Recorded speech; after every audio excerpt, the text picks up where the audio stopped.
Strategi desa ini yang harus kita terapkan yaitu pentahelik, loh. Pentahelik, jadi multi pihak. Jadi kita harus bisa berkolaborasi dengan pemerintah kabupaten. Kemudian kita harus bisa kabupaten tadi eksekutif ya. Kemudian kita harus kolaborasi dengan legislatif. Kemudian kita harus berkolaborasi juga dengan perguruan tinggi, dengan BUMN. Dan yang paling utama, kita harus bisa kolaborasi dengan masyarakat. Oke. Ya, dengan empat tadi, tanpa masyarakat bisa menyengkuyung atau kolaborasi, nggak akan jadi. Salam Sari untuk Blitar, sambung latih masyarakat Minggir Sari untuk Blitar. Salam Sari untuk Blitar, sambung latih masyarakat Minggir Sari untuk Blitar. Jadi hari ini saya Cynthia Khona Ahapsari dengan narasumber saya, beliaunya Bapak Eko Haryadi selaku Kepala Desa Minggir Sari akan mengulik tuntas apa itu tentang wisata ekonomi kreatif yang ada di Minggir Sari, begitu Pak Eko ya. Siap. Jadi perlu panjenengan semuanya ketahui bahwa di sini wisata ekonomi kreatif merupakan kolaborasi dari kegiatan alam semesta ini, di mana nantinya akan didigitalisasikan karena kita saat ini sudah memasuki era 4.0, di mana semua pemasarannya melalui digitalisasi. Yes. Untuk lebih lengkapnya kita akan mulai berbincang-bincang dengan beliau Bapak Eko Haryadi. Mungkin bisa disapa dulu teman-teman yang ada dimanapun berada. Terima kasih anak gue itu yang semakin cantik, rambutnya kok yuk tambah kobong. Oke, salam Sari untuk Blitar, sambung latih masyarakat Minggir Sari untuk Blitar. Assalamualaikum warahmatullahi wabarakatuh, salam sehat untuk kita semuanya.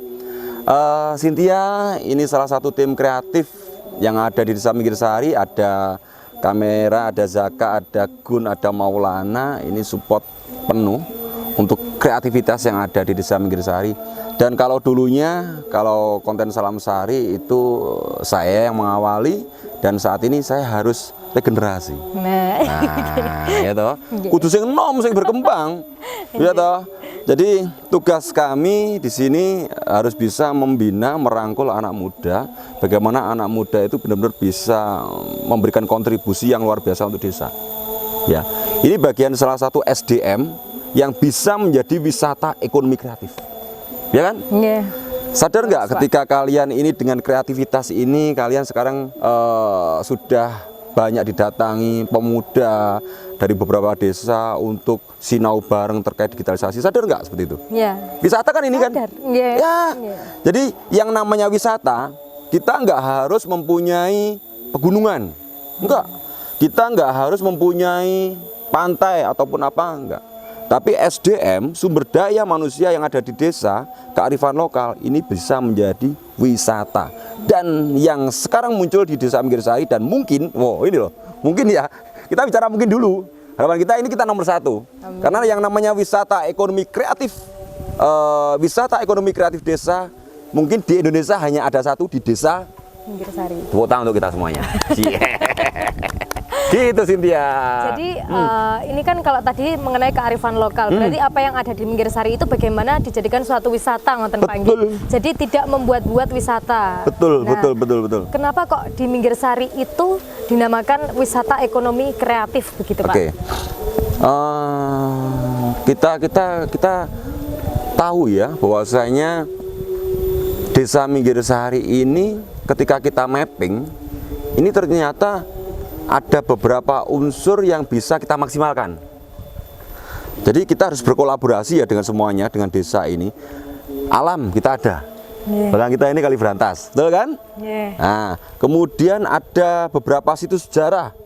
Salah satunya ada Arca Mbah Bodo. Kemudian ada Watu Atos loh. Watu Atos yang ada di Paprian ini juga situs. Oh, gitu ya. Terus sana. kemudian ada makam Mbah Bau Yudo yang ada di Minggir Sari sebelah barat. Itu juga suatu sejarah yang luar biasa. Kenapa? Karena waktu agama Islam pertama kali di Desa Minggir Sari disebarkan oleh beliau. Nah, ini bisa menjadi produk-produk namanya wisata. Orang dari luar Desa Minggir Sari, entah itu di desa sebelah sini ya, dia berkunjung ke Desa Minggir Sari, ya ini sudah wisata. Jadi nggak perlu kita yang namanya wisata, kita harus membuat suatu tempat yang mewah. Nah, itu versi kita ya, sini ya. Karena sejedeso mocoro ya, versi kita. Jadi kita yang namanya wisata, kita nggak perlu membuat suatu tempat yang mewah, yang biayanya mahal, nggak perlu. Karena di desa ini sudah melimpah. Nah, itu yang harus kita maksimalkan gitu ya. Dan semua itu harus kolaborasi dari anak muda, dari yang seperti saya ini, kemudian yang sepuh. Ya semuanya harus kolaborasi. Sehingga akan muncullah suatu ekonomi. Ekonomi di dalam menjual kita bungkus dengan bahasa wisata. Gitu Cynthia. Jadi kalau misalnya kayak Kali Brantas ini nanti kan dijadikan wisata seperti ini ya Pak ya. Misalnya untuk ngecamp ataupun sekedar healing-healing kalau anak muda ya Pak ya. Nah, itu nanti kan juga ikut membangun dari ekonomi yang ada di Desa Minggirsari juga begitu. Betul. Nah, betul, contoh-contohnya kayak ekonomi yang mungkin sedang berkembang di sini karena pengaruh dari wisata itu banyak Pak. Ya. Jadi kita dalam proses kita ya, namanya desa di dalam membangun ini memang harus berkelanjutan sih dia. Jadi kepala desa kita saat ini harus melanjutkan periode sebelumnya ya. Kalau periode sebelumnya itu mengarah ke infrastruktur, berarti kita sekarang harus mengarah ke pemberdayaan yang goalnya apa, yaitu ekonomi gitu ya. Nah, beberapa wisata ekonomi kreatif yang kita create di Desa Minggirsari itu ada 6 yang kita munculkan. Betul kan? Kita munculkan karena kita melihat potensi yang ada di desa. Satu, kita muncul terkait alam. Alam ya. Alam ini bergandengan dengan sejarah. Kita membuka kawasan yang namanya Papringan ini ya, yang dulunya ini bukan dijadikan tempat untuk ngeses, untuk nongkrong. Sekarang alhamdulillah malam bisa untuk ngopi, untuk camping dan sebagainya. Ini bentuk dari bentuk dari kekompakan penggiat-penggiat untuk memajukan ekonomi secara swadaya. Dan ini menjadi salah satu wisata ekonomi kreatif juga. Katakanlah gini, ada desa sebelah ingin mengajak kita sinau bareng terkait prosesnya, bagaimana Pak prosesnya dulu kok Papringan bisa dibuka dan sebagainya, kemudian sharing, jadi wisata kan, wisata ekonomi kreatif. Ketika mereka diskusi dengan kita bisa mentransfer apa yang menjadi proses kita. Harapan kita mereka termotivasi, ya.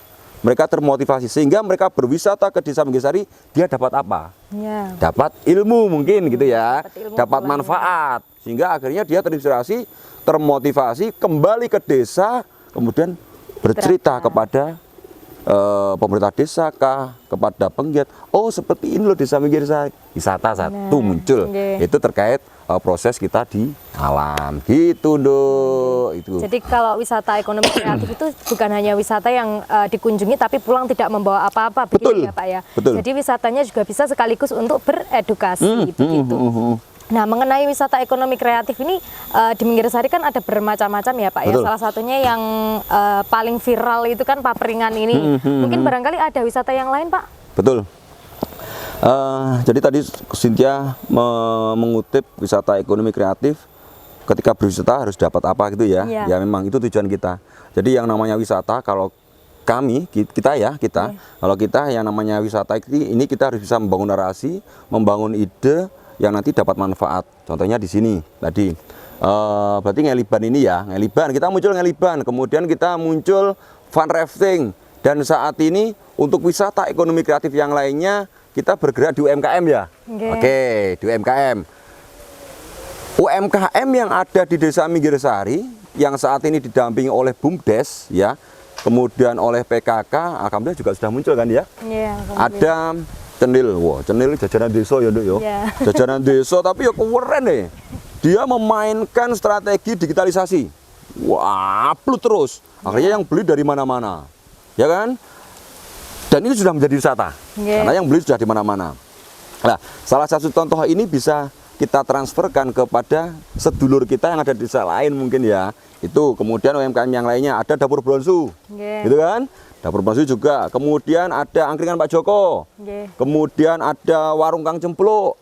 Kemudian ada ngipik. Oh, ngipik kan? Ngudi sing apik. Di ngipik sekarang ada warung mewah. Warung mewah itu berproses bagaimana BUMDes bisa memaksimalkan strategi bisnis hulu hilirnya. Ya. Karena warung mewah itu menjual menu utama yaitu minuman susu sapi murni. Ya, susu sapi murni. Proses yang kita jual. Loh, kenapa kok warung mewah menjual susu sapi murni, bukan kopi, bukan teh? Enggak. Karena bahan dasar yang ada di Desa Minggirsari yaitu sapi perah. Ya kan? Sehingga nanti akan menjadi ketertarikan dari mungkin ya desa yang lainnya ingin sinau bareng dengan kita. Nah, Pak Desa Minggirsari membuat warung mewah yang dikelola oleh BUMDes. Kenapa kok susu? Karena ini. Ya, mereka datang kan wisata lagi tuh itu. Transfer ilmu lagi dan kita berharap memotivasi ke yang lainnya. ATM harus kita maksimalkan. Amati, tiru, modifikasi. Itu yang untuk UMKM gitu. Yang lagi ya mungkin Cynthia pasti tahu mana lagi. Ayo coba. Apa ayo? Daerah-daerahnya mungkin gini ya Pak ya. Kalau dari segi UMKM menurut saya berarti kan setiap SDM-nya itu kan mungkin saling bekerja sama. Betul. Bukan mungkin lagi memang harus bekerja sama gitu ya Pak ya. Nah, dari pemerintah desa itu pasti kan memberikan wadah. Bagaimana kalau mungkin di desa-desa lain atau buat sedulur semuanya ini ya Pak ya, barangkali bisa memberi inovasi juga. Kalau yang namanya UMKM itu pasti kan tersebar di mana-mana. Nah, kalau di sini itu kan ada pemetaannya, apakah juga ada dibentuk menjadi satu, jadi seperti berjajar-jajar seperti itu Pak? Enggak. Jadi kita tetap mengacu kepada kearifan lokal ya, Nduk. Artinya UMKM yang sudah ada, dia home industry atau apalah itu bahasanya, seperti Kendang Sari. Kendang Sari ini berada di Minggirsari 1. Mohon maaf, Kendang Sari ini kalau nama yang terkenal di Blitar kan Kendang Jimbe ya. Dan kalau di Minggirsari menjadi Kendang Sari. Ini bagian produk UMKM juga yang ada di desa Minggirsari untuk souvenir. Kemudian apalagi ya, keripik tempe, ceriping. Ya memang kita hanya mengkoordinir ya. Fungsi kita sebagai pemerintah desa yang di sini kita mempunyai wadah namanya BUMDes. Ya, kita bagaimana bisa mengkoordinir penggiat-penggiat tersebut untuk bisa bersemangat memunculkan produknya, dan kita bagaimana kita bisa mendorong penjualannya dan sebagainya, dan semuanya memang harus bersinergi antara penggiat, pemerintah desa, dan pastinya kita nggak bisa kerja sendiri. Namanya strategi desa ini yang harus kita terapkan yaitu pentahelik, pentahelik, jadi multi pihak.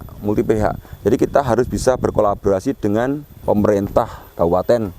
Kemudian kita harus bisa kabupaten tadi eksekutif ya. Kemudian kita harus kolaborasi dengan legislatif. Kemudian kita harus berkolaborasi juga dengan perguruan tinggi, dengan BUMN, dan yang paling utama kita harus bisa kolaborasi dengan masyarakat. Ya, dengan empat tadi, tanpa masyarakat bisa menyengkuyung atau kolaborasi, nggak akan jadi. Jadi betul, Pak. Strategi yang harus kita tanamkan, bagaimana kita bisa mempola suatu desa ini seperti perusahaan, ya kan? Kita membranding desa kita ini sebaik mungkin, semaksimal mungkin, sehingga kita harus memaksimalkan yang namanya digitalisasi desa, ya kan? Tadi UMKM sudah menjadi wisata, ya kan? Kemudian dari rangkaian-rangkaian ini berarti harus ada apa? Tim kreatif terkait digitalisasi desa. Karena dengan digitalisasi desa akan bisa blow up ya terkait potensi yang ada di Desa Minggirsari.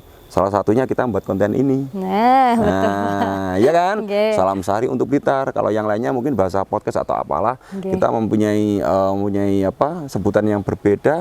Salam Sari untuk Blitar. Dan kita termotivasi juga kan? Kenapa kita menyebutkan memberi nama Salam Sari untuk Blitar? Gitu kan? Karena apa? Dari masyarakat Minggirsari ini bisa menginspirasi untuk luar Blitar, begitu dong. Dari Blitar juga mungkin nanti bisa masuk ke Minggirsari untuk saling bekerja sama. Betul. Nah, kalau digitalisasinya ini yang bergerak ini berarti ada tim kreatifnya, gitu ya Pak ya. Kalau masyarakatnya mungkin tinggal bilang misal punya produk sekian, punya produk ini, nanti dari tim kreatif akan mendatangi dari masyarakat tersebut untuk di-up apa saja produknya. Iya, betul. Nah, untuk pelatihannya sendiri dari masing-masing UMKM Kak, barangkali ada kayak ketahanan pangan atau mungkin dari bagaimana proses pengolahan dan packing dan lain-lain. Ya tadi yang saya sebutkan, jadi multi pihak ya, pentahelik ini harus kita terapkan di dalam kita pendampingan ke UMKM, ke ketahanan pangan dan sebagainya. Ini dari pemerintah desa dan masyarakat ini kita belum cukup ya, kita akan lama di sini.